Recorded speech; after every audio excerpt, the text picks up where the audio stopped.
بسم اللہ الرحمن الرحیم۔ مصعب بن حسن نے بیان کیا کہ جب ابو طالب کے انتقال کا وقت ہوا تو نبی کریم صلی اللہ علیہ وسلم ان کے پاس تشریف لے گئے۔ اس وقت وہاں ابو جہل اور عبداللہ بن ابی امیہ بیٹھے ہوئے تھے۔ حضرت صلی اللہ علیہ وسلم نے ان سے فرمایا، آپ ایک بار زبان سے کلمہ لا الہ الا اللہ کہہ دیجئے، میں اسی کو آپ کی نجات کے لیے وسیلہ بنا کر اللہ کی بارگاہ میں پیش کر لوں گا۔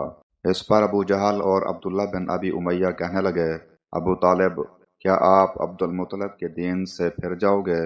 آپ صلی اللہ علیہ وسلم نے کہا کہ اب میں آپ کے لیے برابر مغفرت کی دعا مانگتا رہوں گا جب تک مجھے اس سے روک نہ دیا جائے۔ تو یہ آیت نازل ہوئی، نبی اور ایمان والوں کے لیے جائز نہیں کہ وہ مشرکوں کے لیے بخشش کی دعا کریں، اگرچہ وہ مشرکین رشتہ دار ہی کیوں نہ ہوں، جب ان پر یہ ظاہر ہو چکے کہ وہ یقیناً اہل دوزخ سے ہیں۔ صحیح بخاری حدیث نمبر 4675۔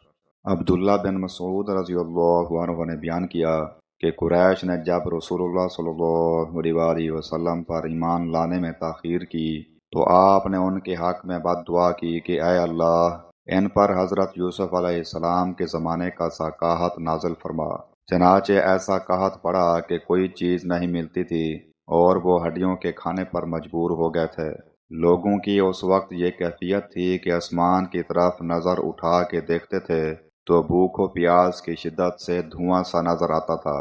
اللہ تعالیٰ نے فرمایا، تو آپ انتظار کیجئے اس روز کا جب آسمان کی طرف ایک نظر آنے والا دھواں پیدا ہو، اور فرمایا بے شک ہم اس عذاب کو ہٹا لیں گے اور تم بھی اپنی پہلی حالت پر لوٹ آؤ گے۔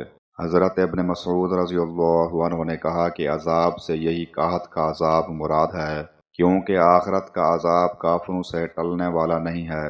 صحیح بخاری حدیث نمبر 4693۔ حضرت ابن مسعود رضی اللہ عنہ نے بیان کیا کہ ایک شخص نے کسی غیر عورت کو بوسہ دے دیا اور پھر وہ رسول اللہ صلی اللہ علیہ وسلم کی خدمت میں حاضر ہوا اور آپ سے اپنا گناہ بیان کیا۔ اس پر یہ آیت نازل ہوئی، اور تم نماز کی پابندی کرو دن کے دونوں سروں پر اور رات کے کچھ حصوں میں، بے شک نیکیاں مٹا دیتی ہیں بدیوں کو۔ یہ ایک نصیحت ہے نصیحت ماننے والوں کے لیے۔ ان صاحب نے عرض کیا، یہ آیت صرف میرے ہی لیے ہے کہ نیکیاں بدیوں کو مٹا دیتی ہیں؟ حضرت صلی اللہ علیہ وسلم نے فرمایا کہ میری امت کے ہر انسان کے لیے ہے جو اس پر عمل کرے۔ صحیح بخاری حدیث نمبر 4687۔